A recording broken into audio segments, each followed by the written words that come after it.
Voltamos com o programa Hora da Saúde de hoje, especial sobre dor. Neste bloco, além do Dr. Marcelo Gobo Júnior, nós recebemos também o Dr. Marcel Maduro, neurologista especialista em dor, que atua no Centro de Reabilitação do Hospital de Amor. Dr. Marcel, seja bem-vindo. Obrigado por vir aqui hoje. Obrigado pelo convite. Vamos aprimorar esse assunto, né, Marcelo? 35% da população brasileira me deixou preocupada. Um número bastante alto, Glaucia. Vamos lá, Dr. Marcel, para a gente começar, quais doenças exigem maior atenção e cuidado no manejo da dor? Bom, basicamente todas. Na verdade, a dor crônica, né, por si só, a gente já considera como uma doença, né? A gente tem às vezes aquela noção de que a dor ela é sempre um sinal de alerta, né? E ela tem uma função evolutiva, né, pensando na evolução das espécies, quando a gente pensa em dor aguda, né? Vamos dizer assim, uma vantagem de você ter algo que te indique que algo está dando errado, né? E já nos humanos, né, em alguns primatas mais evoluídos, como o orangotango, por exemplo, isso não é observado em outros animais, a gente tem a dor crônica também, né, que é uma doença por si só. Então, a gente, como médico, precisa às vezes saber diferenciar quando que a gente vai tratar a dor como um sintoma de uma doença subjacente, ou como um sinal de alerta para algo, né, ou como uma doença por si só, né, onde a dor é a própria doença. A gente vai dividir, então, didaticamente, né, a dor em 3 grandes grupos, né? A dor nociceptiva, onde você tem um sistema nervoso, tanto central quanto periférico, íntegros, que detecta fora dele alguma alteração, que está alguma coisa errada, por exemplo, no infarto, na apendicite, né, na artrite, tantas outras causas, né? A gente tem a dor neuropática, né, que decorre de uma lesão do sistema nervoso, seja ele central ou periférico, né? E aí a gente vai ter características específicas e tratamentos específicos. E por fim a dor nociplástica, né, que é uma dor na qual você tem todos os exames normais, né, todos os exames, você não detecta uma alteração orgânica, né, você não tem uma tomografia alterada, uma ressonância alterada ou alguma outra coisa nesse sentido. Mas a gente brinca que não é um problema de hardware, é um problema de software, né? Você, por alguma razão, na verdade por N razões, né, porque é multifatorial, o nosso sistema modulatório de dor, ele não funciona bem. E aí você tem uma doença na qual a dor é a própria doença e não um sinal de uma doença subjacente, né? Os principais exemplos disso são a fibromialgia, que é bastante comum, né, e as cefaleias primárias, que são absurdamente prevalentes na população em geral, né, como a enxaqueca e a cefaleia tipo tensão. Doutor Marcelo, o doutor Marcel, né, separar bem aqui os nomes, ele falou a respeito de quando procurar ajuda médica. A gente falou isso no bloco anterior, né, até como uma orientação sua, né, procurar ajuda, não conviver com essa dor. E quando é a hora certa de procurar? A gente precisa justamente entender essa categorização, né? A gente precisa procurar a ajuda em relação à dor, a partir do momento que a gente percebe esse incômodo, né? A gente precisa categorizar se é um sinal de alarme, de uma urgência, uma dor aguda. Então, não senti essa dor, passei a sentir essa dor agora. Então, é um sinal de alarme, né? Alguma coisa não vai bem, preciso entender de onde isso vem. É diferente de casos de dores crônicas, em que eu posso ter agudizações, né? Então, sempre tive essa dor e ela piorou o padrão, começou a acentuar. Hora de entender o que aconteceu e procurar ajuda por isso. Essa causa de piora do sintoma da dor, ela pode ser muito variada. Doenças crônicas que podem ter progressão, podem estar tendo uma piora de doença. Eu posso ter tido algum evento no meu ciclo de vida que pode influenciar a minha percepção de dor. Então, a maneira como eu estou passando o meu dia, o meu momento, pode influenciar a minha percepção, né? A gente não sente dor com o nosso corpo, a gente sente dor com a nossa cabeça. Isso é uma questão muito importante. A gente detecta com o nosso cérebro de que aquele estímulo que a gente está recebendo é dor e aí a gente localiza ele no espaço do nosso corpo, né? Então, tudo aquilo que é emocional influencia a nossa percepção dolorosa, seja aguda ou seja crônica. Justamente porque a gente percebe lá dentro do nosso sistema nervoso central a dor. Mesmo que eu pegue a minha mão e coloque ela numa chapa quente, eu entenda que aquilo é dor, eu só percebo isso porque o meu cérebro identificou e levou o meu corpo a entender que aquele estímulo vem da minha mão. Então, a gente precisa entender isso, compreender isso, para não julgar quando a gente está falando sobre dor crônica, que é um problema social importante, e principalmente para a gente poder entender que é a hora de procurar ajuda, né? Essa dor serve para me alertar, e então eu procurar ajuda significa entender justamente a origem dela. Agora a pergunta para o Dr. Marcel. Como o manejo adequado da dor física influencia também na saúde mental e na qualidade de vida?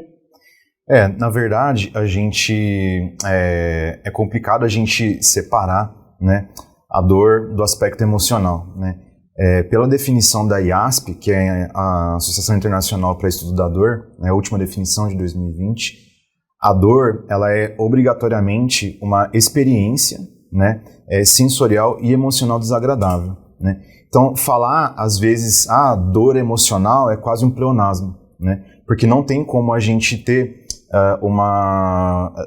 sentir alguma dor, né, qualquer tipo de dor, sem ter algum raciocínio sobre aquilo e sem ter alguma emoção sobre aquilo, né? E isso é quase que indissociável, na verdade. Então é por isso que a dor ela é uma experiência e não um sentido como a visão ou o tato. Também tem um componente sensitivo, discriminativo, que vai me dizer, eu machuquei o pé. Parece que foi um corte, está sangrando, eu vou ter que fazer alguma coisa, porque senão vai infeccionar. Aí seria já o componente um pouco mais cognitivo. Agora, tem um componente emocional. Eu machuquei o pé porque eu tô na rua meia-noite, não deveria estar aqui, minha mãe está me chamando, agora eu vou chegar em casa e vou apanhar, né? Então, esse componente afetivo, ele é obrigatório. E ele modula a dor, né? Não existe dor pura, né? Toda a dor, ela é modulada pelo nosso sistema nervoso, central e periférico, né? Então, o contexto, né? A gente sempre contextualiza tudo, né? O ser humano é nomeador e comparativo por natureza. O contexto, ele pode eventualmente reduzir a intensidade da dor ou aumentar, né? Além de outras coisas, né? Componentes genéticos, predisposições individuais, né? E a gente tem que sempre olhar o paciente como um todo, né? A gente sempre fazer um tratamento observando tudo, todos os aspectos. Então, eu estou diante de um paciente com dor. O que eu tenho que observar nele? Sono, né? O sono é 1/3 da nossa vida. É um paciente que dorme mal, ele pode não ter dor, né, se ele tiver sorte, mas ele vai ter mais dor do que deveria, né? Ou ele pode ter algum distúrbio doloroso relacionado ao sono, como o bruxismo, por exemplo. Ou ele pode eventualmente ter uma dor de cabeça com um sinal de alerta que vai despertar ele no meio da noite. O paciente com dor, a gente tem que observar também os aspectos emocionais, porque se ele tiver um entorno familiar adequado, um contexto social adequado, eventualmente uma genética que o favoreça mais ou menos, ele pode ter mais ou menos dor, né? A gente tem que olhar aspectos ocupacionais daquele paciente. Então esse paciente ele trabalha o dia inteiro no computador, né? Ele é pedreiro, ele está carregando de maneira inadequada o tijolo ou algo assim. Então a gente tem que olhar para o paciente não como uma foto, mas não como algo estático, mas como algo dinâmico e com vários micro-universos dentro dele que a gente vai ter que levar em consideração na hora de tratar ele. Doutor Marcel, você falou sobre uma escala de dor. É possível medir isso? Existe uma escala, um consenso entre os especialistas sobre essa escala de dor? Existem algumas escalas, na verdade, que a gente utiliza na prática clínica. Apesar da dor ser uma experiência subjetiva, a gente tem que ter alguns parâmetros, né, para a gente saber se a gente pelo menos está tratando da forma correta, né? A escala que a gente mais utiliza é a escala visual analógica, no qual a gente pede para o paciente dar uma nota para a dor de 0 a 10, né? Sendo 0 a ausência total de dor e 10 a dor máxima possível e imaginável, né? Que sempre será subjetivo, mas que vai nos ajudar a guiar o tratamento.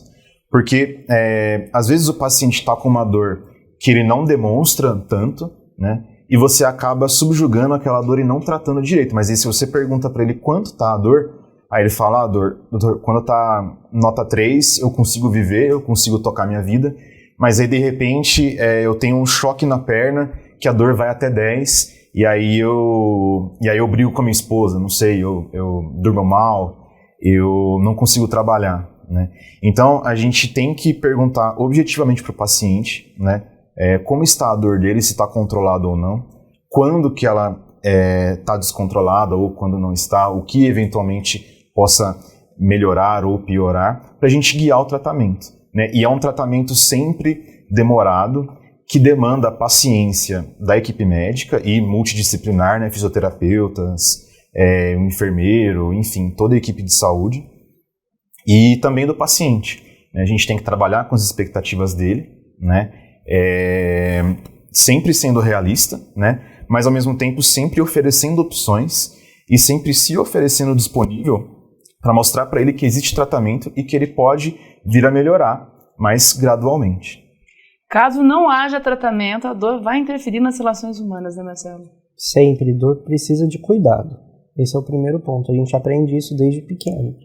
A gente fala que existe um componente afetivo que vai modular a dor. Aquela experiência de massagear o local doloroso, que é quando a mãe assopra o machucado, isso já é um exemplo disso acontecendo, da gente manifestando e aprendendo socialmente essa experiência em relação à dor e principalmente construindo qual vai ser a evolução disso para a nossa vida. Então, a dor, quando a gente cuida, quando a gente oferta cuidado, especialmente em pacientes que têm experiências crônicas de dor, a gente tem a melhora subjetiva, a percepção de melhora de qualidade de vida sendo instalada, especialmente quando a gente oferta metas terapêuticas e vai combinando com o paciente em relação a isso. Às vezes o que a gente precisa colocar em questão, no foco na hora de a gente fazer o cuidado, eu não gosto muito da palavra funcionalidade, mas é a percepção de que a vida está fluindo, né? Que quando a gente tem isso, a gente vai entendendo que às vezes a gente vai fazer a vida fluir mesmo que a dor seja alta. E que às vezes a gente vai colocar mais luz em cima disso na hora do cuidado e mudar a experiência que o paciente tem em relação à dor. Justamente por conta do estigma, né? Com o passar do tempo, quando o paciente vai tendo essa experiência crônica de dor, às vezes ele pode ser um usuário recorrente do serviço. E aí aquela questão de, eu sempre vou e parece que não melhora. Essa questão de ser um usuário recorrente do serviço vai gerando às vezes um conflito em relação à própria equipe de saúde. Toda semana essa pessoa está aqui e às vezes o paciente percebe isso também. E a hora que a gente vai começando a conviver com isso e traçar metas que são mais focadas para ter uma vida que esteja ativa, que esteja funcionando, a gente vai melhorando essa relação com o serviço de saúde e criando mais redes de suporte. Quanto mais redes de suporte, mais cuidado a gente tem, melhor é o desfecho, inclusive em relação à intensidade da dor. Às vezes aquela nota que é 3, daqui a um tempo a gente vai ter a mesma nota 3, mas é um 3 diferente. Uma nota que era 7, com o passar do tempo, ela vai tendo uma cara diferente, mesmo que a intensidade seja alta, porque a sua experiência em relação àquela dor é outra, especialmente com a equipe que te oferta cuidado. Quanto mais próximo, mais integrado é esse cuidado, mais próximo é esse cuidado em saúde, melhor é para o tratamento, para a adesão, para aceitar novas propostas terapêuticas, que às vezes a gente chega em momentos em que boa parte do nosso recurso já foi utilizado, do nosso arsenal. A gente tem que, às vezes, usar a tecnologia, a criatividade para poder criar outras opções, outras soluções. Nem sempre a gente tem adesão quando a gente vai propor isso de modo abrupto, mas se a relação é boa com a equipe, às vezes o paciente dá esse voto de confiança. Não, vamos tentar mais isso então. Nem sempre aceita o tratamento? Porque cansa, é cansativa essa experiência, né? De ir e criar a expectativa de que você vai ter a dor solucionada ou a experiência de dor amenizada, e às vezes isso não acontece da maneira como a gente planejou internamente. Por isso que esse alinhamento de expectativas ele é tão importante em relação à equipe e em relação ao paciente. As duas partes precisam esperar muito parecido. Quando as duas partes esperam diferente ou têm uma noção de que o resultado alcançado vai ser diferente, às vezes você vai ter a equipe insatisfeita e o paciente satisfeito. Nessa parte, até que tudo bem, né? Mas o que pode acontecer também é o paciente insatisfeito e a equipe falando, não, tá ótimo, a gente fez o que podia. E isso só é solucionado na conversa mesmo. Precisa de um consenso. Precisa de um consenso. Nós estamos falando sobre dor no Hora da Saúde de hoje. A gente se despede nesse bloco do Dr. Marcelo. Dr. Marcelo, obrigada mais uma vez. É sempre um prazer, Lualce. Dr. Marcelo continua conosco no terceiro bloco, respondendo as principais dúvidas dos telespectadores. Você de casa, continue com a gente, nós voltamos já já.